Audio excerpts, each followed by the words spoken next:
ഇന്റർനെറ്റിന്റെ സർവീസിൽ ലാസ്റ്റ് ആയിട്ട് പഠിക്കാൻ പോകുന്നതാണ് എന്ത്, സോഷ്യൽ മീഡിയാസ്. ഓക്കെ, നമ്മളെല്ലാവരും യൂസ് ചെയ്യുന്നതാണല്ലേ സോഷ്യൽ മീഡിയാസ് ഒക്കെ.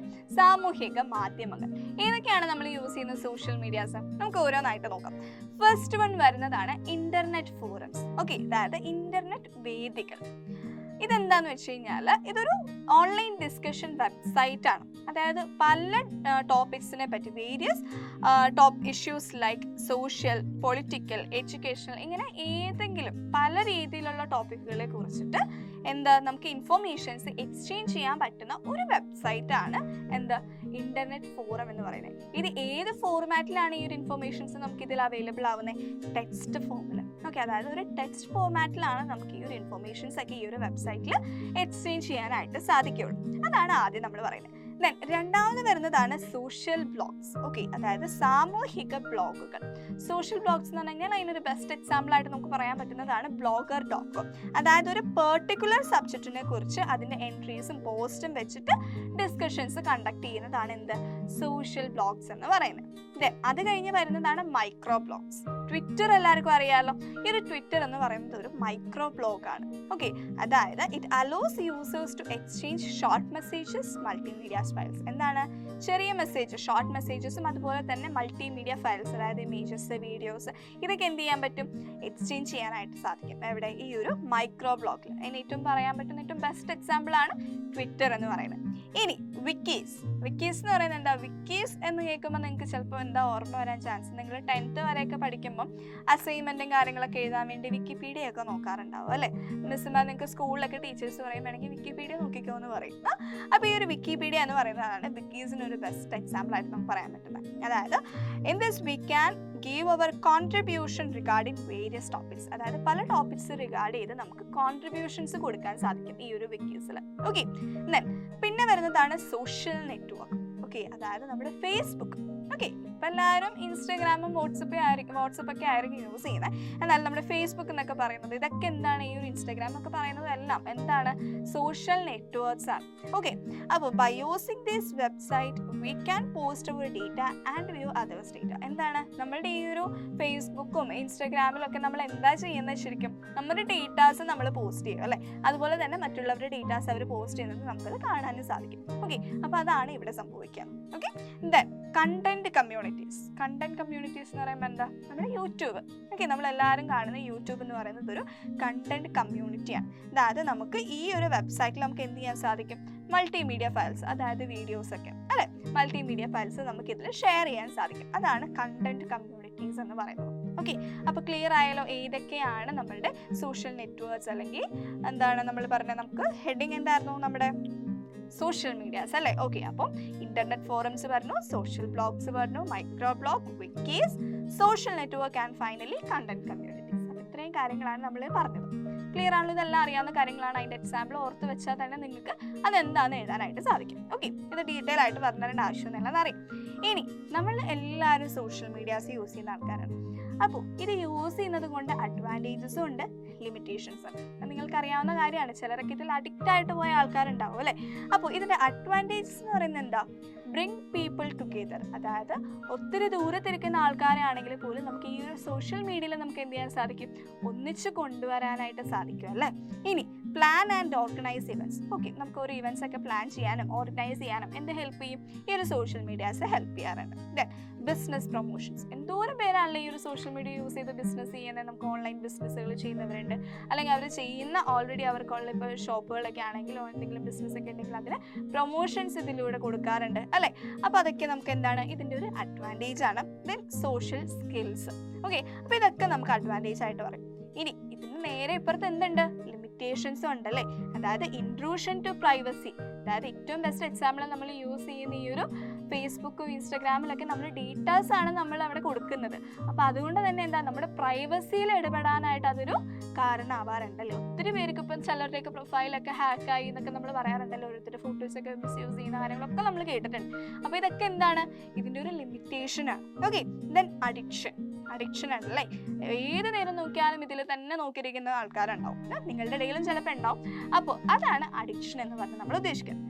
സ്പ്രെഡ് റൂമേഴ്സ് സ്പ്രെഡ് ചെയ്യും, അതായത് ശരിയല്ലാത്ത കാര്യങ്ങൾ സ്പ്രെഡ് ചെയ്യാനായിട്ട് ഇതൊരു കാരണമാവാറുണ്ട് സോഷ്യൽ മീഡിയ. ഓക്കെ, അപ്പോൾ ഇതൊക്കെയാണ് നമ്മുടെ സോഷ്യൽ മീഡിയ യൂസ് ചെയ്യുന്നത് വഴിയുള്ള അഡ്വാൻറ്റേജസും അതുപോലെ തന്നെ ലിമിറ്റേഷൻസും. ഓക്കെ, എക്സാം പോയിന്റ് ഓഫ് വ്യൂവിൽ നോക്കുവാണെങ്കിൽ സോഷ്യൽ മീഡിയാസ് ഇമ്പോർട്ടൻ്റ് ആണ്.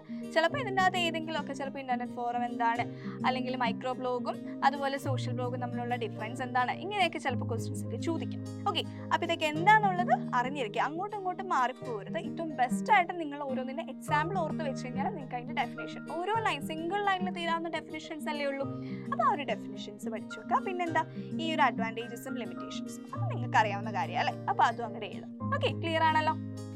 അടുത്തത് നമ്മുടെ ചാപ്റ്ററിൽ വരുന്ന ഒരു ഇമ്പോർട്ടൻ്റ് ടോപ്പിക്കാണ് സൈബർ സെക്യൂരിറ്റി. ഓക്കെ, സൈബർ സുരക്ഷ.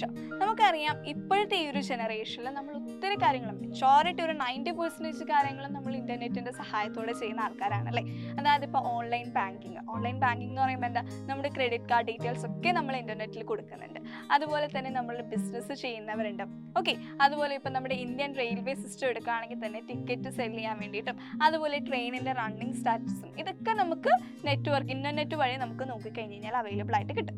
അപ്പോൾ ഈ ഒരു ഇൻ്റർനെറ്റിൽ നമ്മളൊരു പ്രോപ്പർ സെക്യൂരിറ്റി കൊടുത്തിട്ടില്ല എന്ന് വിചാരിക്കുക, അപ്പോൾ എന്താ സംഭവിക്കുക, നമ്മുടെ ഡേറ്റാസ് ഒക്കെ നമുക്ക് ലൂസ് ആവും, അതുപോലെ തന്നെ നമ്മുടെ പ്രൈവസി വയലേറ്റ് ആവും, അങ്ങനെയുള്ള ഒത്തിരി പ്രോബ്ലംസ് വരും അല്ലേ. അപ്പോൾ എന്താണ് ശരിക്കും ഉദ്ദേശിക്കുന്നത്, നമ്മൾ ഈ ഒരു ഇൻ്റർനെറ്റിന് എന്ത് കൊടുക്കണം, ഒരു പ്രോപ്പർ ആയിട്ടുള്ള ഒരു സെക്യൂരിറ്റി കൊടുക്കണം. അതാണ് നമ്മുടെ ഈ ഒരു സൈബർ സെക്യൂരിറ്റി എന്ന് പറഞ്ഞ് ഉദ്ദേശിക്കുന്നത്. ഓക്കെ, അപ്പോൾ it used to provide protection of valuable information such as credit card information from unauthorised access, intentional access, deletion etcetera while shopping on internet. Okay, ഇത് ജസ്റ്റ് ഒരു ഡെഫിനിഷൻ പറയാണ്. അപ്പം സൈബർ സെക്യൂരിറ്റി എന്താണെന്നുള്ളത് മനസ്സിലായല്ലോ. അപ്പോൾ ഈ ഒരു കാര്യങ്ങൾ നമ്മുടെ ഇന്റർനെറ്റിന് നമ്മളൊരു സെക്യൂരിറ്റി പ്രൊവൈഡ് ചെയ്യണം എന്നാണ് പറയുന്നത്. അപ്പോൾ കോമൺ ആയിട്ട് നമ്മുടെ നെറ്റ്വർക്കിൽ കണ്ടുവരുന്ന കുറച്ച് ത്രെഡ്സ് ഉണ്ട്. അപ്പോൾ അത് ഏതൊക്കെയാണെന്നുള്ളതാണ് നമ്മൾ ഇനി നോക്കാൻ പോകുന്നത്. അപ്പോൾ അത് ഓരോന്നായിട്ട് നമുക്ക് നോക്കാം. ഫസ്റ്റ് വൺ വരുന്നതാണ് computer virus. Okay, computer virus എല്ലാവർക്കും കോമൺ ആയിട്ട് അറിയാവുന്ന ഒരു ത്രെഡ് ആയിരിക്കും വൈറസ് എന്ന് പറയുന്നത്. എങ്ങനെയാണ് ഈ വൈറസ് വരുന്നത്? വൈറസ് എന്ന് പറയുന്നത് ഒരു കമ്പ്യൂട്ടർ പ്രോഗ്രാം ആണ് ആക്ച്വലി. ഓക്കെ, അതൊരു കമ്പ്യൂട്ടർ പ്രോഗ്രാം ആണ്. അത് നമ്മുടെ കമ്പ്യൂട്ടറിൻ്റെ നോർമൽ ഓപ്പറേഷൻസിനെ എഫക്റ്റ് ചെയ്യും. ഓക്കെ, അതുപോലെ തന്നെ നമ്മുടെ ഹാർഡ് ഡിസ്കിലുള്ള ഫയൽസ് ഒക്കെ ഡാമേജ് ചെയ്യാനും അതുപോലെ എന്താ നമ്മുടെ ഇമെയിൽ അറ്റാച്ച്മെൻറ്റ് വഴി അല്ലെങ്കിൽ ഫയൽ ഷെയർ ചെയ്യുന്നത് വഴിയൊക്കെ ഇത് സ്പ്രെഡ് ചെയ്യാനായിട്ടും സാധ്യതയുണ്ട്. അതായത് ഇപ്പോൾ നമ്മൾ USB ഡ്രൈവ് ഒക്കെ കണക്ട് ചെയ്യുകയോ അല്ലെങ്കിൽ എന്തെങ്കിലുമൊക്കെ ഇമെയിൽ നമുക്ക് കിട്ടി കഴിയുമ്പോഴേക്കും അതിൽ അറ്റാച്ച്മെൻറ്റ് ഒക്കെ നമ്മൾ ഡൗൺലോഡ് ചെയ്യുന്നത് വഴിയൊക്കെ നമ്മുടെ കമ്പ്യൂട്ടറിൽ എന്ത് വരും, ഈ ഒരു വൈറസ് വരാനായിട്ട് സാധ്യതയുണ്ട്. ഓക്കെ, അപ്പോൾ വൈറസ് എന്താണെന്ന് അറിയാലോ. ഇനി അടുത്തത് വരുന്നതാണ് വേം. ഓക്കെ, വേം എന്ന് പറഞ്ഞു കഴിഞ്ഞാൽ അതൊരു സ്റ്റാൻഡ് അലോൺ മാൽവെയർ പ്രോഗ്രാമാണ്. അതായത് ഒരു മലീഷ്യസ് പ്രോഗ്രാമാണ് ഈ ഒരു വേം എന്ന് പറയുന്നത്. വൈറസിനെ അപേക്ഷിച്ച് ഈ വേം എന്ന് പറയുന്നതിന് ഒരു ഇതിനെ പ്രൊപ്പഗേറ്റ് ചെയ്യാനായിട്ട് ഒന്നിൻ്റെയും സഹായം വേണ്ട. അതായത് വൈറസ് ഇപ്പം മറ്റൊരു സിസ്റ്റത്തിലേക്ക് എത്തുന്നു എന്ന് പറയുന്നത് എങ്ങനെയാണ്, അറ്റാച്ച്മെൻറ്റ്സ് വഴി അല്ലെങ്കിൽ ഫയൽ ഷെയർ ചെയ്യുമ്പോൾ അതിൻ്റെ കൂടെ കയറി വരുന്നു എന്നാണ് നമ്മൾ പറയുന്നത്. പക്ഷേ വേം എന്ന് പറയുന്നതിന് നമ്മുടെ ഡേറ്റ ട്രാൻസ്മിഷൻ എന്ന് പറയുന്ന ഒരു സിസ്റ്റം ഉണ്ടല്ലോ നമ്മുടെ കമ്പ്യൂട്ടർ നെറ്റ്വർക്കിലൊക്കെ. ഈ ഒരു സിസ്റ്റം ഒരു അഡ്വാൻറ്റേജ് ആയിട്ട് എടുത്തിട്ട് ഇത് തന്നെ ട്രാവൽ ചെയ്യും, ഇതിനകത്ത് ഹെൽപ്പ് വേണ്ട. ഓക്കെ, ഇതൊരു സ്റ്റാൻഡ് അലോൺ മാൽവെയർ പ്രോഗ്രാമാണ്. അതുപോലെ തന്നെ ഇതിന് സ്വയം റെപ്ലിക്കേറ്റ് ചെയ്യാനും മറ്റു കമ്പ്യൂട്ടറുകളിലേക്ക് സ്പ്രെഡ് ചെയ്യാനായിട്ടും സാധിക്കും. Okay, it always shows slow data traffic. ഇതെന്താ ചെയ്യുന്നത്, നമ്മുടെ ഡേറ്റ ട്രാഫിക് സ്ലോ ഡൗൺ ചെയ്യും. അത് എങ്ങനെയാണ്, നമ്മുടെ നെറ്റ്വർക്കിൻ്റെ ബാൻഡ് വിഡ്ത്ത് കൺഫേം ചെയ്തിട്ട്. ഓക്കെ, നമ്മുടെ നെറ്റ്വർക്കിൻ്റെ ബാൻഡ് വിഡ്ത്ത് കൺസ്യൂം ചെയ്തിട്ട് നമ്മുടെ ഡേറ്റ ട്രാഫിക് സ്ലോ ഡൗൺ ചെയ്യും. അതാണ് വേം ചെയ്യുന്നത്. ഓക്കെ, നമുക്ക് ഈ ഒരു വേം എന്ന് പറയുമ്പോൾ ഇതിപ്പോൾ 2023 അല്ലേ, ഒരു 2000 ഇൻ ദി ഇയർ 2000 ഒരു വേം ഉണ്ടായിരുന്നു, ഐ ലവ് യു എന്ന് പറഞ്ഞിട്ട്. അതായത് ഒരു ഇമെയിലാണ്, ഒരു ഇമെയിൽ ബുക്കിലുള്ള ഇമെയിൽ അഡ്രസ്സ് അതിൽ അറ്റാച്ച് ചെയ്തിട്ടുള്ള എല്ലാ ഇമെയിൽ അഡ്രസ്സിലേക്കും ഒരു മെയിൽ പോയി. സബ്ജക്റ്റ് എന്ന് പറയുന്നത് ഐ ലവ് യു എന്നാണ്. അതിൻ്റെ അകത്ത് കണ്ടന്റ് എന്ന് പറഞ്ഞു കൊടുത്തിരിക്കുന്നത് ലവ് ലെറ്റർ ഫോർ യു എന്ന് പറഞ്ഞിട്ട് ഒരു ഫയൽ ഉണ്ടാവും. ഈ ഫയൽ ഓപ്പൺ ചെയ്ത എല്ലാവരുടെ സിസ്റ്റത്തിലേക്കും ഈ ഒരു വേം കയറിയിട്ട് അതിൻ്റെ ഫയൽസ് ഒക്കെ ലോസ് ആയിട്ടുണ്ട്. അപ്പോൾ ഇതൊരു എക്സാമ്പിളാണ്, നമ്മുടെ വേമിനൊരു എക്സാമ്പിളായിട്ട് പറയുന്നതാണ് ഈ ഒരു 2000 നടന്ന ഈ ഒരു സംഭവം. ഓക്കെ, അപ്പോൾ ഇതാണ് വേം. അപ്പോൾ വൈറസ് എന്താണ്, വേം എന്താണെന്നുള്ളത് ക്ലിയർ ആയില്ലേ. അടുത്തത് നമ്മൾ പഠിക്കാൻ പോകുന്നത് ട്രോജൻ ഹോഴ്സ് ആണ്. അപ്പോൾ ഈ ഒരു ട്രോജൻ ഹോഴ്സ് പഠിക്കുന്നതിന് മുന്നേ തന്നെ ഇതിനൊരു ഹിസ്റ്ററി ഉണ്ട്. ഓക്കെ, അതെന്താന്നുള്ളത് നമുക്ക് നോക്കാം. കുറച്ച് നേരത്തേക്ക് നമുക്ക് പഠിക്കാനുള്ളതൊക്കെ ഒന്ന് മാറ്റി വെച്ചിട്ട് ഒരു കഥ കേൾക്കാം. ഓക്കെ, അപ്പോൾ വർഷങ്ങൾക്ക് മുൻപ്, അതായത് നൂറ്റാണ്ടുകൾക്ക് മുൻപ് നടന്നിരുന്നു എന്ന് വിശ്വസിക്കുന്ന ഒരു യുദ്ധമാണ് ട്രോജൻ വാർ എന്ന് പറയുന്നത്. ഓക്കെ, അതായത് ട്രോയ് എന്ന് പറയുന്ന ഒരു രാജ്യത്തെ രാജകുമാരൻ ഗ്രീസിലെ രാജകുമാരിയെ തട്ടിക്കൊണ്ടുവന്നു. അപ്പൊ എന്തായാലും ഈ രണ്ട് രാജ്യങ്ങളും തമ്മിൽ പിന്നെ യുദ്ധം തുടങ്ങുമല്ലോ, കാരണം ഗ്രീസിന് അവരുടെ രാജകുമാരിയെ തിരികെ വേണം അല്ലെ. അപ്പൊ അങ്ങനെ ട്രോയ് എന്ന് പറയുന്ന ഈ ഒരു രാജ്യവും അതുപോലെ ഗ്രീസും തമ്മിൽ യുദ്ധം തുടങ്ങി. ആ യുദ്ധം ഏകദേശം ഒരു 10 വർഷത്തോളം നീണ്ടു നിന്നു എന്നാ പറയുന്നത്. അപ്പൊ ഈ ഒരു 10 വർഷമായിട്ടും ഇതിൽ ആരും ജയിച്ചിട്ടില്ല, തോറ്റിട്ടുമില്ല അല്ലെ. അപ്പൊ ഈ ഒരു സമയത്തിൽ, ഈ ഒരു കാലയളവിൽ തന്നെ അവർക്ക് ഒത്തിരി നാശനഷ്ടങ്ങൾ ഉണ്ടായി. അപ്പൊ ഇങ്ങനെ ഇരിക്കുന്ന സമയത്ത് യുദ്ധത്തിന്റെ ദേവതയായ അഥീന പ്രത്യക്ഷപ്പെട്ട് ഗ്രീസിലുള്ള ആൾക്കാരോട് പറഞ്ഞു, ഞാൻ നിങ്ങൾക്കൊരു ഉപായം പറഞ്ഞു തരാം, അത് നിങ്ങൾ അനുസരിച്ച് പോയി കഴിഞ്ഞ് കഴിഞ്ഞാൽ നിങ്ങൾക്ക് ഈ ഒരു യുദ്ധം ജയിക്കാൻ സാധിക്കും, നിങ്ങളുടെ രാജകുമാരിയെ തിരികെ കൊണ്ടുവരാൻ സാധിക്കുമെന്ന് പറഞ്ഞു. ഓക്കെ, അങ്ങനെ ഇവർ ഇത് കേട്ടിട്ട് പിറ്റേ ദിവസം ഇവര് ഈ ഒരു ട്രോയ് രാജ്യത്തിന്റെ കോട്ടയുടെ മുന്നിലേക്ക് ചെല്ലാണ്. അവിടെ ചെന്നിട്ട് പറയാണ്, ഞങ്ങൾ കീഴടങ്ങി, ഞങ്ങൾ ഈ ഒരു യുദ്ധം തോറ്റു, നിങ്ങൾ ജയിച്ചു. എന്നിട്ട് നിങ്ങൾ ജയിച്ചതിന്റെ ഒരു പ്രതീകമായിട്ട്, ഒരു സമ്മാനമായിട്ട് നിങ്ങൾക്ക് ഒരു സാധനം കൊണ്ടുവന്ന് ഒരു ഗിഫ്റ്റ് നിങ്ങൾക്ക് തരുകയാണെന്ന് പറഞ്ഞു. ഓക്കെ, അപ്പൊ അതെന്താന്ന് നോക്കിയപ്പോൾ ഒരു വലിയ കുതിരേനെ ഉണ്ടാക്കി ഇവരെ തള്ളി കൊണ്ടുവരുവാണ്ടോ. അപ്പൊ ഇത് ഇവർ കൊടുക്കുകയാണ്, ഇത് നിങ്ങൾക്ക് വേണ്ടിയിട്ട് ഞങ്ങൾ ഉണ്ടാക്കിയതാന്ന് പറഞ്ഞിട്ട്. അപ്പൊ ഇവരെന്താ, യുദ്ധം ജയിച്ചല്ലോ എന്ന സന്തോഷത്തില് ഇവർ ഈ ഒരു സമ്മാനം ഏറ്റുവാങ്ങി ഇവരുടെ കോട്ടയ്ക്കുള്ളിലേക്ക് കൊണ്ടുപോയി. ഓക്കെ, എന്നിട്ട് ഇവര് തിരിച്ചുപോയി. ബാക്കി നമ്മുടെ ഗ്രീസിലെ ആൾക്കാരൊക്കെ യുദ്ധമൊക്കെ കഴിഞ്ഞെന്ന് പറഞ്ഞ് അവര് തിരിച്ച് നാട്ടിലേക്ക് പോയി. എന്നിട്ട് ഈ ഒരു ട്രോയ് രാജ്യത്ത് ഫുള്ള് ആഘോഷമായിരുന്നു. ഓക്കെ, അപ്പൊ അവർ യുദ്ധം ജയിച്ചല്ലോ, അപ്പൊ അതിന്റെ പേരിൽ ഇവർ ആഘോഷമൊക്കെ നടത്തി. രാത്രിയായി, എല്ലാവരും ഉറങ്ങിക്കഴിഞ്ഞപ്പോഴേക്കും ഇവരെ കൊടുത്ത സമ്മാനമായിട്ട് കൊടുത്ത കുതിര ഉണ്ടല്ലോ, ഈ കുതിര ഉണ്ടാക്കിയതിൻ്റെ ഇടയിൽ ഇവർ ഇതിന്റെ വയറിൽ ഒരു വാതിൽ പോലെ ഉണ്ടായിരുന്നു. അതായത് ഒരു ഹോളോ ആയിട്ടുള്ള ഒരു കുതിരേനെയാണ് ഇവർ ഉണ്ടാക്കി കൊടുത്തത്. അപ്പൊ ഈ ഒരു വാതിൽ തുറന്നു കഴിഞ്ഞപ്പോഴേക്കും അതിൻ്റെ ഉള്ളിൽ നിന്ന് കുറേ പട്ടാളക്കാർ പുറത്തേക്ക് വന്നു. അതായത് ഇത് ഇവരുടെ ഒരു തന്ത്രമായിരുന്നു. ഓക്കെ, നമ്മുടെ അധീന ദേവത പറഞ്ഞു കൊടുത്ത ഒരു തന്ത്രമായിരുന്നു അവരിതിൽ ചെയ്തത്. അപ്പൊ ഇതിന്റെ ഉള്ളിൽ നിന്ന് പുറത്തേക്ക് ഈ ഒരു പട്ടാളക്കാർ വന്നിട്ട് എന്ത് ചെയ്തു, ഈ ട്രോയ് രാജ്യത്തിലുള്ള എല്ലാവരെയും കൊന്നു കളഞ്ഞിട്ട് ഇവരുടെ രാജകുമാരിയെ രക്ഷിച്ചുകൊണ്ട് ഇവർ തിരിച്ചു പോന്നു. ഓക്കെ, അപ്പൊ ഈ ഒരു കഥയെ അടിസ്ഥാനമാക്കിയാണ് നമ്മൾ ട്രോജൻ ഹോഴ്സ് പറയുന്നത്. ട്രോജൻ ഹോഴ്സ് എന്താ, ഇനി നമുക്ക് നമ്മുടെ ടെക്സ്റ്റിലേക്ക് വരാം. ട്രോജൻ ഹോഴ്സ് എന്താന്ന് പറഞ്ഞു കഴിഞ്ഞാൽ, it appears to be useful software. എന്താണ്, കാഴ്ചയിൽ ഇത് നമുക്ക് ഉപയോഗിക്കേണ്ട, അതായത് നമുക്ക് യൂസ്ഫുൾ ആയിട്ടുള്ള ഒരു സോഫ്റ്റ്വെയർ ആണെന്ന് തോന്നും. പക്ഷെ ശരിക്കും അതങ്ങനെയല്ല. നമുക്ക് നമ്മുടെ കമ്പ്യൂട്ടറിൽ ഇത് ഇൻസ്റ്റാൾ ചെയ്ത് കഴിഞ്ഞ് റൺ ചെയ്ത് കഴിയുമ്പോഴേക്കും എന്താണ്, ഡാമേജ് വരുത്തുന്ന ഒരു സോഫ്റ്റ്വെയർ ആയിരിക്കും ഇത്. ഓക്കെ, അതാണ് ട്രോജൻ ഹോഴ്സ്. അതായത് it will appear to be useful software but will actually do damage once installed or run on the computer. നമ്മുടെ കമ്പ്യൂട്ടറിൽ ഇൻസ്റ്റാൾ ചെയ്യുകയോ അല്ലെങ്കിൽ റൺ ചെയ്യുകയോ ചെയ്ത് കഴിഞ്ഞ് കഴിഞ്ഞാൽ നമ്മളുടെ കമ്പ്യൂട്ടറിന് ഡാമേജ് വരുന്ന രീതിയിലുള്ള ഒരു സോഫ്റ്റ്വെയർ ആയിരുന്നു ശരിക്കും അത്. Okay, once it is activated, ഒരു തവണ ഇത് ആക്ടിവേറ്റ് ആയി കഴിഞ്ഞ് കഴിഞ്ഞാൽ എന്ത് സംഭവിക്കും, they can cause serious damage by deleting files and destroying information on the system and it gives malicious users access to confidential or personal informations in the computer through network. അപ്പോൾ ഇത്രയും കാര്യങ്ങളൊക്കെ സംഭവിക്കും അല്ലേ. അതായത് നമ്മുടെ ഫയൽസ് ഒക്കെ delete ചെയ്യും, അതുപോലെ തന്നെ നമ്മുടെ സിസ്റ്റത്തിലുള്ള ഇൻഫോർമേഷൻസ് ഒക്കെ ഡാമേജ് ഡിസ്ട്രോയ് ചെയ്യും. അതുപോലെ മലീഷ്യസ് യൂസേഴ്സിന് നമ്മളുടെ കോൺഫിഡൻഷ്യൽ ആയിട്ടുള്ള ഇൻഫോർമേഷൻസ് ഒക്കെ ആക്സസ് ചെയ്യാനുള്ള ഒരു പെർമിഷൻ ഇത് കൊടുക്കും. ഓക്കെ, അങ്ങനെ ഇത്രയും കാര്യങ്ങളൊക്കെയാണ് ഈ ഒരു ട്രോജൻ ഹോഴ്സ് നമ്മുടെ സിസ്റ്റത്തിലേക്ക്, അതായത് ഈ ഒരു എന്താ പറയുക, ഇങ്ങനെയുള്ള എന്തെങ്കിലും നമ്മൾ ഇൻസ്റ്റാൾ ചെയ്ത് കഴിഞ്ഞല്ലെങ്കിൽ നമ്മുടെ സിസ്റ്റത്തിൽ റൺ ചെയ്ത് കഴിഞ്ഞ് കഴിഞ്ഞാൽ സംഭവിക്കുന്ന പ്രോബ്ലംസ്. ഇതാണ് ട്രോജൻ ഹോഴ്സ് എന്ന് പറയുന്നത്. ഓക്കെ, ഇനി അടുത്തത് വരുന്നതാണ് സ്പാമുകൾ. എന്താണെന്നറിയാലോ, നമ്മൾ മെയിൽ യൂസ് ചെയ്യുന്നത് കൊണ്ട് നമുക്ക് മെയിലിൽ ഒത്തിരി സ്പാം അല്ലെങ്കിൽ ജങ്ക് മെയിൽസ് ഒക്കെ നമുക്ക് വരാറുണ്ടല്ലേ. അതായത് നമുക്ക് ആവശ്യമില്ലാത്ത മെയിൽസ് ആണ് അതൊക്കെ. അതായത് എന്തെങ്കിലും ഒരു ഓർഗനൈസേഷൻ്റെ ആരുടെയെങ്കിലും ഒക്കെ ഒരു പേഴ്സൺസിൻ്റെ പ്രൊഡക്റ്റോ അല്ലെങ്കിൽ സർവീസോ പ്രൊമോട്ട് ചെയ്യുന്ന രീതിയിലുള്ള മെയിലുകളാണ് ഈ ഒരു സ്പാം മെയിൽസ് ആയിട്ട് അല്ലെങ്കിൽ ജങ്ക് മെയിൽസ് ആയിട്ട് നമുക്ക് വരുന്നത്. ഓക്കെ, ക്ലിയർ ആണല്ലോ അപ്പോൾ അത്. ഇനി ഇതിൽ അടുത്തതായിട്ട് വരുന്നതാണ് ഹാക്കിംഗ്. ഹാക്കിംഗ് എന്താണെന്നുള്ളത് നമ്മൾ എല്ലാവരും കേട്ടിട്ടുണ്ടാവും അല്ലേ. അതായത് നമ്മുടെ കമ്പ്യൂട്ടർ നെറ്റ്വർക്ക് സിസ്റ്റത്തിനെ അൺഓത്തറൈസ്ഡ് ആയിട്ട് ആരെങ്കിലും ആക്സസ് ചെയ്യുമ്പോൾ അല്ലെങ്കിൽ അവർ അതിൻ്റെ കൺട്രോൾ എടുക്കുന്നതിനെയാണ് നമ്മൾ ഹാക്കിംഗ് എന്ന് പറയുന്നത്. ഈ ഹാക്കിംഗ് തന്നെ നമുക്ക് 3 രീതിയിലുണ്ട്. മെയിനായിട്ട് നമുക്ക് പറയാം, ഈ ഒരു ഹാക്കിംഗ് ആരാ ചെയ്യുന്നത്, നമ്മുടെ കമ്പ്യൂട്ടർ സെക്യൂരിറ്റി എക്സ്പേർട്സും ഹാക്കിംഗ് ചെയ്യാറുണ്ട്, അതുപോലെ തന്നെ ക്രിമിനൽസും ചെയ്യും അല്ലേ. അപ്പോൾ ലീഗൽ പർപ്പസിന് വേണ്ടിയിട്ട് ഹാക്ക് ചെയ്യുന്നത്, അതായത് എത്തിക്കൽ ഹാക്കിംഗ് ചെയ്യുന്നതിന് നമ്മൾ വൈറ്റ് ഹാറ്റ്സ് എന്നാണ് പറയുന്നത്. ഓക്കെ, അതായത് ഇപ്പം നമ്മുടെ കമ്പ്യൂട്ടർ സെക്യൂരിറ്റി നമ്മുടെ ഫങ്ഷനിങ് ഒക്കെ എങ്ങനെയാണെന്ന് നോക്കാൻ, എന്തെങ്കിലും വൾണറബിലിറ്റീസ് ഉണ്ടോ എന്നുള്ളത് ചെക്ക് ചെയ്യാനൊക്കെ വേണ്ടിയിട്ട് ലീഗലി ചെയ്യുന്ന ഹാക്ക് ചെയ്യുന്നവരെയാണ് നമ്മൾ വൈറ്റ് ഹാറ്റ്സ് എന്ന് വിളിക്കുന്നത്. ഇല്ലീഗലായിട്ട് ഹാക്കിങ് ചെയ്യുന്നവരെ നമ്മൾ എന്ത് വിളിക്കും? ബ്ലാക്ക് ഹാറ്റ്സ് എന്ന് വിളിക്കും. ഓക്കെ, പിന്നെ അടുത്തതൊരു കാറ്റഗറി വരുന്നത് ഇല്ലീഗലായിട്ടാണ് ചെയ്യുന്നത്, പക്ഷെ അവർ ചെയ്യുന്നത് നല്ലൊരു ഉദ്ദേശത്തോടു കൂടിയാണ്. മനസ്സിലായോ? That they act as illegal but with good intention. Good intention ആയിട്ടാണ് അവരത് ചെയ്യുന്നത്, പക്ഷെ അത് ഇല്ലീഗൽ ആയിട്ടാണ്. അപ്പം അങ്ങനെയുള്ളതിനെ എന്ത് പറയും? ഗ്രേ ഹാറ്റ്സ് എന്ന് പറയും. അപ്പം ഇങ്ങനെ മൂന്ന് രീതിയിലാണ് നമ്മൾ ഈ ഒരു ഹാക്കിംഗ് എന്ന് പറയുന്നത്. ക്ലിയർ ആണല്ലോ? ഇനി ഫിഷിംഗ്. ഫിഷിംഗ് എന്ന് പറഞ്ഞു കഴിഞ്ഞാൽ അതായത് ഇപ്പം നമ്മളുടെ SBI അല്ലെങ്കിൽ ഫെഡറൽ ബാങ്ക് പോലുള്ള ബാങ്കുകളുടെയൊക്കെ ഒഫീഷ്യൽ സൈറ്റുകൾ ഉണ്ടാവും അല്ലേ? അപ്പോൾ ഈ ഒരു ഒഫീഷ്യൽ സൈറ്റുകളിൽ നമ്മുടെ ഡീറ്റെയിൽസ് ഒക്കെ നമ്മൾ എൻ്റർ ചെയ്യും.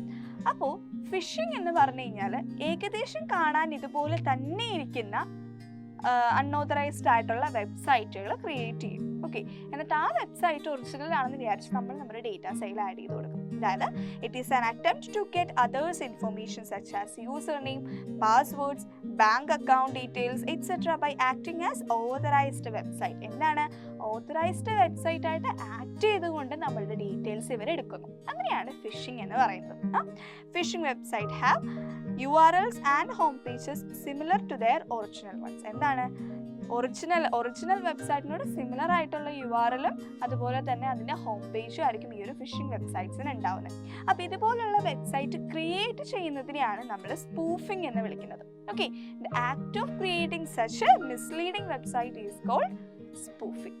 അപ്പോൾ ക്ലിയർ ആയോ? ഫിഷിംഗ് എന്താണ്, സ്പൂഫിംഗ് എന്താണെന്ന് മനസ്സിലായില്ലേ? ഇനി ഇതിൽ വരുന്നത് അടുത്തതാണ് denial of service attack, DOS attack. ഇത് മെയിനായിട്ടും എയിം ചെയ്യുന്നത് വെബ് സെർവേഴ്സിനെയാണ്. ഓക്കെ, വെബ് സെർവറിനെ എയിം ചെയ്തുള്ള ഒരു അറ്റാക്കാണ് DOS അറ്റാക്ക് എന്ന് പറയുന്നത്. Due to this attack the web server computer forced to restart. എന്താണ് ഈ ഒരു അറ്റാക്ക് സംഭവിക്കുമ്പം നമ്മുടെ കമ്പ്യൂട്ടർ, നമ്മുടെ സിസ്റ്റം നമുക്ക് ഫോഴ്സ്ഡ് ടു റീസ്റ്റാർട്ട്. അതുപോലെ തന്നെ എന്താ സംഭവിക്കുന്നത്? നമ്മൾ ജെനുവൻ ആയിട്ടുള്ള യൂസേഴ്സ് റിക്വസ്റ്റ് ചെയ്യുന്ന സർവീസസ് ഒന്നും അവരുടെ അടുത്തേക്ക് എത്തില്ല.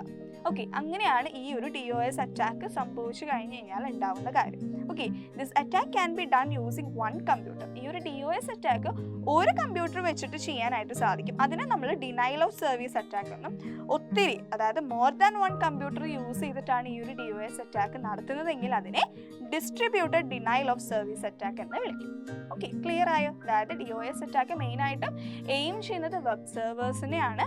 ഇത് എത്തിക്കഴിഞ്ഞാൽ ഈ ഒരു അറ്റാക്ക് സംഭവിച്ചു കഴിഞ്ഞാൽ എന്താ ഉണ്ടാവുക?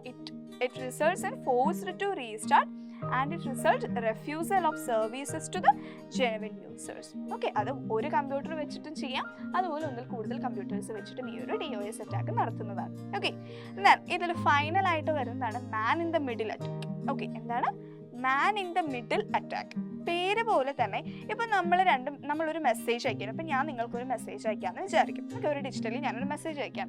അപ്പം ഞാൻ അയച്ച മെസ്സേജ് നിങ്ങളിലെത്തുന്നതിന് മുന്നേ അതിൻ്റെ ഇടയിൽ ഒരാൾ വന്ന് നോക്കി അത് വായിച്ച് അതിലെന്തെങ്കിലുമൊക്കെ തിരുത്തലൊക്കെ നടത്തി നിങ്ങളുടെ അടുത്തേക്ക് എത്തിക്കില്ലേ? അതിനെയാണ് നമ്മൾ man in the middle attack എന്ന് പറയുന്നത്. Okay, a man in the middle attack refers to an attack in which attacker secretly intercepts electronic messages between sender and the receiver. ഒരു സെൻഡറിൻ്റെ റിസീവറിൻ്റെ ഇടയിൽ ആ ഒരു ഇലക്ട്രോണിക് മെസ്സേജ് അവരുടെ പെർമിഷൻ ഇല്ലാതെ അതെടുക്കുന്നു, അത് വായിക്കുന്നു. ഓക്കെ, അതിനെന്ത് ചെയ്യും? It captures, inserts and modifies messages during message transmission. ഈ മെസ്സേജ് എൻ്റെ അടുത്ത് നിന്ന്, അതായത് ഇപ്പോൾ സെൻഡറിൽ നിന്ന് റിസീവറിലേക്ക് എത്തുന്ന ആ ഒരു ട്രാൻസ്മിഷൻ്റെ ഇടയിൽ എന്ത് ചെയ്യുന്നു? അത് മോഡിഫൈ ചെയ്യുന്നു. Okay, encrypted connections such as HTTPS, SFTP etc. should be used for secure these transactions. അപ്പോൾ ഇങ്ങനെയുള്ള മെസ്സേജിനൊക്കെ നമ്മൾ സെക്യൂരിറ്റി കൊടുക്കാനാണ്. ഇപ്പോൾ വാട്സപ്പിലാണെങ്കിലും എൻക്രിപ്ഷൻ ഒക്കെ കാണാറുണ്ട് അല്ലേ? അപ്പോൾ അതായത് മെയിൻലി നമ്മൾ അയക്കുന്ന മെസ്സേജ് സെക്യൂർ ആണെന്ന് ഉറപ്പുവരുത്താൻ വേണ്ടിയിട്ടാണ് ഇതൊക്കെ യൂസ് ചെയ്യുന്നത്. അപ്പോൾ അറ്റാച്ച് ഇതെല്ലാം ക്ലിയർ ആയല്ലോ. കോമൺ ആയിട്ടുള്ള ത്രെഡ്സ് എന്തൊക്കെയാണെന്നുള്ളതാണ് നമ്മൾ പറഞ്ഞത്. 8 എണ്ണം ഉണ്ട്. ഓക്കെ, അപ്പം ഇതെന്താണെന്നുള്ളത് ക്ലിയർ ആയിട്ട് പഠിച്ചു വെക്കാം. ഓക്കെ, നമ്മളിപ്പോൾ ഓൾറെഡി കുറച്ച് നെറ്റ്വർക്ക് അറ്റാക്സ് ഒക്കെ പഠിച്ചല്ലോ, ഒരു 8 എണ്ണം നമ്മൾ പഠിച്ചല്ലേ. അപ്പോൾ ഇതൊക്കെ നമുക്ക് എങ്ങനെ പ്രിവെൻറ്റ് ചെയ്യാമെന്ന് കൂടി അറിഞ്ഞിരിക്കേണ്ടേ? അപ്പോൾ ആ ഒരു മെത്തേഡ്സ് ആണ് നമ്മൾ ഇനി നോക്കാൻ പോകുന്നത്. Preventing network attacks. ഓക്കെ, ശൃംഖലാക്രമണം തടയൽ. അപ്പോൾ അതിനുള്ള വഴികൾ എന്തൊക്കെയാണ്? First one is firewall. Firewall എന്ന് പറഞ്ഞു കഴിഞ്ഞാൽ എന്താണ്? It is a system that controls incoming and outgoing network traffic by analysing the data. അതായത് ഡേറ്റ അനലൈസ് ചെയ്തുകൊണ്ട് incoming and outgoing traffic control ചെയ്യുന്നത് ആരാണ്? ഈ ഒരു ഫയർവാൾസ് ആണ്. Okay, and determining whether they should be allowed through or not based on file set.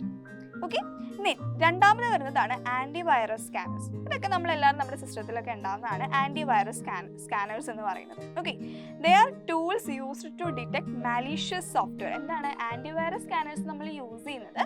നമ്മൾ തൊട്ട് മുന്നേ പഠിച്ച വൈറസ്, വേം, ട്രോജൻ ഹോഴ്സ് പോലുള്ള മാലീഷ്യസ് സോഫ്റ്റ്വെയർസ് നമ്മുടെ സിസ്റ്റത്തിൽ ഉണ്ടോ എന്നുള്ളത് ഡിറ്റക്ട് ചെയ്യുകയും ആ ഇൻഫെക്റ്റഡ് സിസ്റ്റംസ് ക്യൂർ ചെയ്യുകയും ചെയ്യുന്നത് ആരാണ്? ഈ ഒരു ആന്റിവൈറസ് സ്കാനേഴ്സ് ആണ്. Okay, if any fault found it stop the file from running and store the file in A specific area. എന്താണ് ആ ഒരു ഫയൽ ഒരു സ്പെസിഫിക് ഏരിയയിൽ സ്റ്റോർ ചെയ്ത് വെക്കും. It's called quarantine. ഓക്കെ, എന്നിട്ട് അത് പിന്നീട് ഡിലീറ്റ് ചെയ്യാനായിട്ട് അതിൽ വെക്കും. ഓക്കെ, അപ്പോൾ അതാണ് ആന്റിവൈറസ് സ്കാനേഴ്സ് എന്ന് പറയുന്നത്. Third one is cookies. Cookies എന്താണ്? അത് ഇതിന് മുന്നേ ഒരു ചാപ്റ്ററിലൊക്കെ നമ്മൾ പഠിച്ചിട്ടുള്ളതാണ്. കുക്കീസ് എന്ന് പറയുന്നത് ഇറ്റ്സ് സ്മോൾ ടെക്സ്റ്റ് ഫയൽസ് അല്ലേ? അതായത് നമ്മൾ ഒരു ബ്രൗസറിൽ it is created when we use a browser to visit a website that keep track our details. അതായത് ഒരു ബ്രൗസർ നമ്മൾ വിസിറ്റ് ചെയ്ത് കഴിയുമ്പോഴേക്കും അത് ക്രിയേറ്റ് ചെയ്യുന്ന ഒരു website, we use a browser to visit a website, ഒരു വെബ്സൈറ്റ് വിസിറ്റ് ചെയ്യാൻ നമ്മളൊരു ബ്രൗസർ യൂസ് ചെയ്യുമ്പോഴേക്കും ക്രിയേറ്റ് ചെയ്യുന്ന ഒരു ചെറിയ സ്മോൾ ടെക്സ്റ്റ് ഫയലാണ് ഈ ഒരു കുക്കീസ് എന്ന് പറയുന്നത്. അപ്പോൾ ഇതിൻ്റെ അകത്ത് നമ്മുടെ ഡീറ്റെയിൽസ് ഉണ്ടാവും. അപ്പോൾ ഇത് വെച്ചിട്ട് ഹാക്കേഴ്സിന് മാലിഷ്യസ് പർപ്പസിന് വേണ്ടിയിട്ട് യൂസ് ചെയ്യാൻ സാധിക്കും. ഈ ഒരു കുക്കീസിനെ നമ്മൾ സ്പൈവെയർ എന്ന് കൂടി പറയും. ഓക്കെ, ക്ലിയർ ആയല്ലോ? അപ്പോൾ ഇത്രയാണ് നമ്മൾ ഇതിൽ വരുന്നത്. ഇനി നമ്മുടെ ചാപ്റ്ററിൽ ഏറ്റവും ലാസ്റ്റ് ടോപ്പിക്കായിട്ട് പറയുന്നതാണ് guide lines four using computers over internet. എന്താണ്? കമ്പ്യൂട്ടറിൽ ഇന്റർനെറ്റ് ഉപയോഗിക്കുന്നതിനുള്ള മാർഗനിർദ്ദേശങ്ങൾ എന്തൊക്കെയാണ്? ഇത് നിങ്ങൾ അറിഞ്ഞിരിക്കേണ്ട കാര്യങ്ങളാണ്. അതായത് ഒത്തിരി വൈറസുകളൊക്കെ നമ്മുടെ ഇമെയിൽ അറ്റാച്ച്മെന്റിലൂടെയാണ് വരുന്നതെന്ന് നമ്മൾ പറഞ്ഞല്ലേ.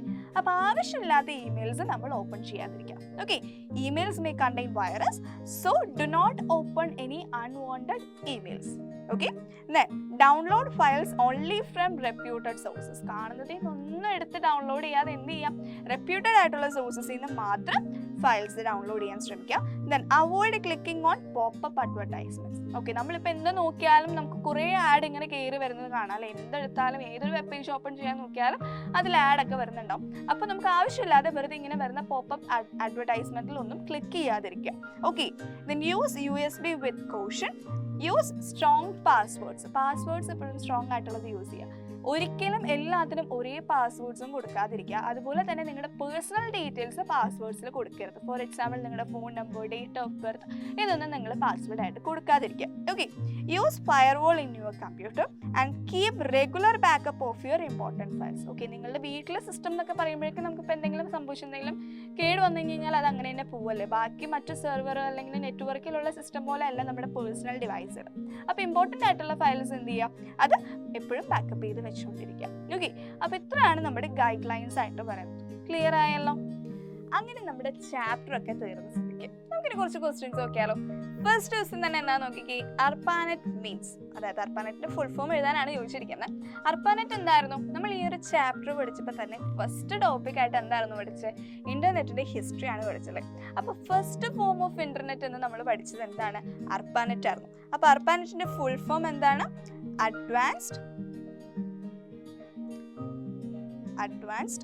റിസർച്ച്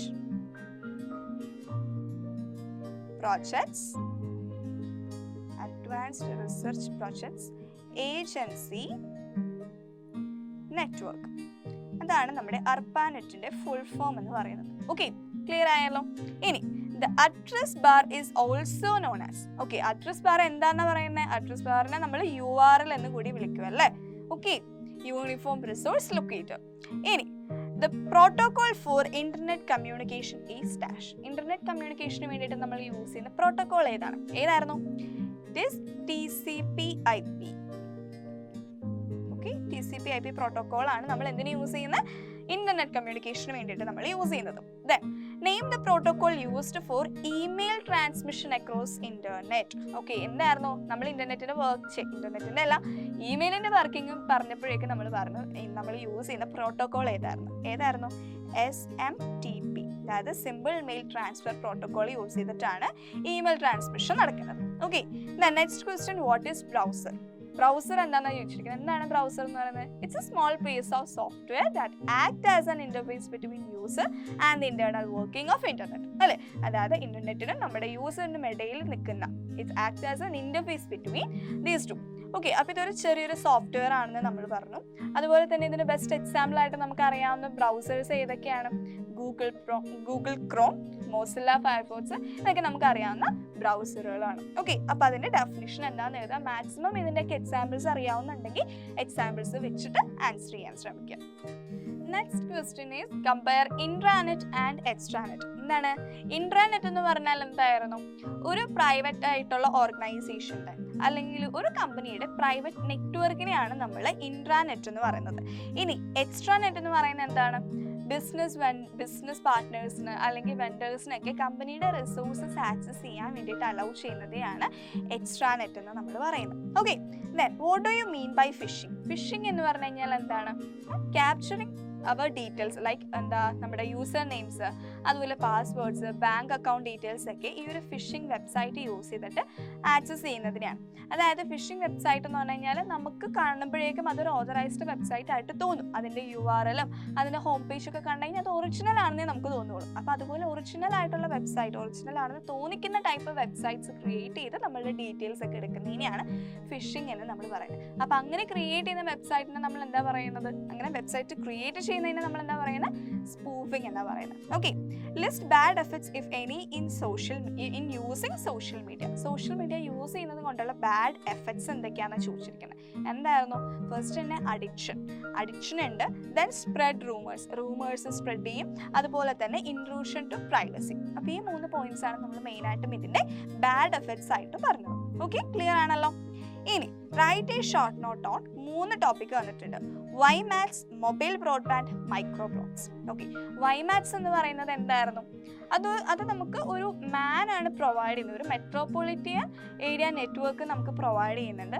അത് നമുക്ക് എന്താ ചെയ്യുന്നത്? Which can provide wireless internet up to a distance of 50 kilometre. അതായത് ഏകദേശം ഒരു 50 കിലോമീറ്റർ ഡിസ്റ്റൻസിൽ നമുക്ക് വയർലെസ് നെറ്റ്വർക്ക് പ്രൊവൈഡ് ചെയ്യുന്നതാണ് ഈ ഒരു വൈമാക്സ് എന്ന് പറയുന്നത്. അതിൻ്റെ സ്പീഡ് എന്ന് പറയുന്നത് ഏകദേശം ഒരു 70 MB/s ഉണ്ടാവും. ഓക്കെ, ദെൻ രണ്ടാമത് വരുന്നതാണ് മൊബൈൽ ബ്രോഡ്ബാൻഡ്. അതായത് നമ്മുടെ ഫോണിലൊക്കെ നമ്മുടെ സെല്ലുലാർ ഡേറ്റ യൂസ് ചെയ്തിട്ടാണ് ഡേറ്റ ട്രാൻസ്മിഷൻ നടത്തുന്നത്. പണ്ടൊക്കെ എന്തായിരുന്നു? 2G ആയിരുന്നു, പിന്നെ 3G, 4G, ഇപ്പോൾ 5G വരെ എത്തിക്കുന്നു. ഓക്കെ, അപ്പോൾ അതാണ് നമ്മുടെ മൊബൈൽ ബ്രോഡ്ബാൻഡ് എന്ന് പറയുന്നത്. ദെൻ ലാസ്റ്റ് വരുന്നതാണ് മൈക്രോ ബ്ലോഗ്സ് എന്ന് പറയുന്നത് എന്താ? നമ്മുടെ ട്വിറ്റർ. ഓക്കെ, ട്വിറ്റർ മൈക്രോ ബ്ലോഗിൻ്റെ എക്സാമ്പിളാണ്. ഓക്കെ, അപ്പോൾ അതെന്താണെന്ന് മനസ്സിലായല്ലോ? ഇനി അടുത്തത് എന്താ നോക്കിക്കേ, last question. Explain the sections and working of email. Okay, ഇമെയിലിൻ്റെ സെക്ഷൻസ് എന്താണെന്നും അതുപോലെ അതിൻ്റെ വർക്കിംഗ് എന്താണെന്നുമാണ് ചോദിച്ചിരിക്കുന്നത്. അപ്പോൾ എന്തൊക്കെ ഇമെയിലിൻ്റെ സെക്ഷൻസ് എന്ന് പറയുന്നത്? ആദ്യം തന്നെ 2 ഉണ്ട് അല്ലേ? 2 എന്ന് പറഞ്ഞിട്ട് നമുക്ക് പ്രൈമറി ആർക്കാണോ ഇത് അയക്കേണ്ടത് ആ റിസിപ്പിയന്റിന്റെ അഡ്രസ്സ് കൊടുക്കും. ദെൻ CC എന്ന് പറയുന്നത് കാർബൺ കോപ്പി. അവിടെ എന്താ? നമുക്ക് സെക്കൻഡറി ആയിട്ട് ഇത് ആർക്കാണോ അയക്കേണ്ടത് ആ വ്യക്തിയുടെ അഡ്രസ്സ് നമ്മൾ കൊടുക്കും. ദെൻ BCC എന്ന് പറയുന്നത് ബ്ലൈൻഡ് കാർബൺ കോപ്പി. അതായത് മൂന്നാമത് നമുക്ക് ഇത് ആർക്കാണോ അയക്കേണ്ടത് അവരുടെ അഡ്രസ്സ്. അതിനുശേഷം നമുക്ക് സബ്ജക്റ്റ് വരുന്നുണ്ട്. സബ്ജക്റ്റിൽ നമ്മൾ എന്താ? നമ്മുടെ കണ്ടന്റ് എന്താണോ അതിൻ്റെ ഒരു സബ്ജക്റ്റ് നമ്മൾ കൊടുക്കുന്നു. ദെൻ നമുക്ക് താഴെ കണ്ടന്റ് ഉണ്ട്. കണ്ടന്റിന് അവിടെയാണ് നമ്മൾ എന്താണോ നമ്മുടെ മെസ്സേജ് ആ മെസ്സേജ് നമ്മൾ ടൈപ്പ് ചെയ്യും. ദെൻ ഏറ്റവും ലാസ്റ്റ് നമുക്ക് എന്താ? അറ്റാച്ച്മെന്റ് ചെയ്യാനുള്ള ഓപ്ഷൻ ഉണ്ട്. അപ്പം നമുക്ക് ഫയൽസും വീഡിയോസ്, ഫോട്ടോസ് ഇതൊക്കെ നമുക്ക് ഈ ഒരു മെയിലിൽ അറ്റാച്ച് ചെയ്യാൻ സാധിക്കും.